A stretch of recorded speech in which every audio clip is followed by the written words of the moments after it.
বিএনপির ভারপ্রাপ্ত চেয়ারম্যান তারেক রহমানের ঘোষিত ৩১ দফা বাস্তবায়নে বিএনপির জাতীয় নির্বাহী কমিটির সদস্য আলহাজ ডক্টর মোহাম্মদ জালাল উদ্দিনের নির্দেশনায় ঘরে ঘরে জনে জনে লিফলেট বিতরণ করেন মতলব উত্তর উপজেলার দুর্গাপুর ইউনিয়ন যুবদলের সহসভাপতি সুমন প্রধান। ২৪ অক্টোবর শুক্রবার বিকেলে দুর্গাপুর ইউনিয়নের ৪ নং ওয়ার্ড শিকারীকান্দি, মুন্সিকান্দি ও দাসের বাজারে লিফলেট বিতরণ করেন ও মিছিল করেন।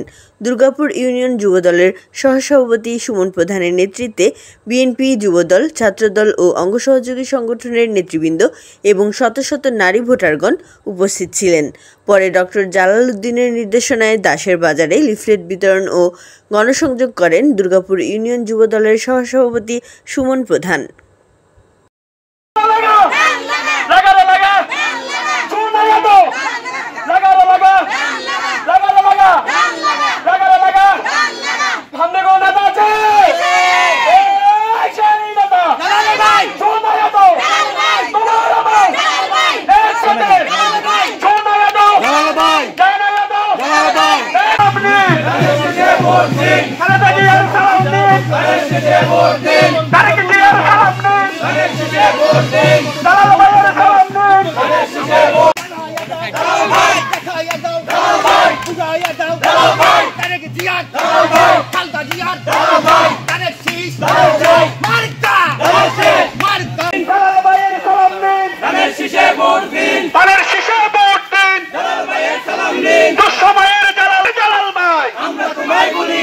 আমরা তোমায় বলি নাই দুঃসময়ের জালাল ভাই, দুঃসময়ের জালাল ভাই, আমরা তোমায় বলি নাই দুঃসময়ের জালাল ভাই, আমরা তোমায় বলি নাই।